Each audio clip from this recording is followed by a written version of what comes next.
L'accordo di Arcore tra Silvio Berlusconi, Matteo Salvini e Giorgia Meloni è già in discussione a una manciata di ore dal vertice fra i tre leader di centrodestra. Oggetto del contendere è la cosiddetta quarta gamba della coalizione, ovvero i centristi riuniti nella neonata formazione Noi con l'Italia. La condizione posta da Salvini alla loro partecipazione a un'alleanza elettorale è il veto sui nomi dell'ex sindaco di Verona Flavio Tosi e dell'ex viceministro all'economia Enrico Zanetti. Intanto prendiamo il dato politico positivo, cioè è ufficiale che la coalizione di centrodestra sarà a 4, nonostante la Lega fino all'altro giorno diceva che sarebbe stata a 3. Permangono evidentemente alcune difficoltà su singoli esponenti, però credo che l'esito sarà simile a quello che ha riguardato il movimento nel suo complesso, cioè alla fine ci saremo.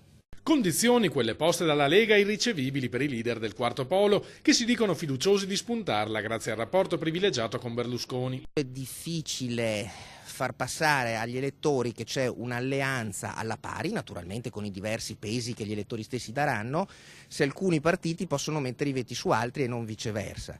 Io non ho nessuna difficoltà a non candidarmi se a chiedermelo fosse il mio di partito e lo decidessimo insieme per opportunità legate alle nostre vicende elettorali. È chiaro che non il sottoscritto ma Noi con l'Italia non può accettare veti. L'invito al riluttante alleato Salvini è quindi a guardare quanto accade in casa propria. La Lega giustamente faccia la battaglia per avere più seggi possibili, noi cercheremo di avere quello che meritiamo per quel che pesiamo, ma poi ognuno decide chi sono i suoi candidati.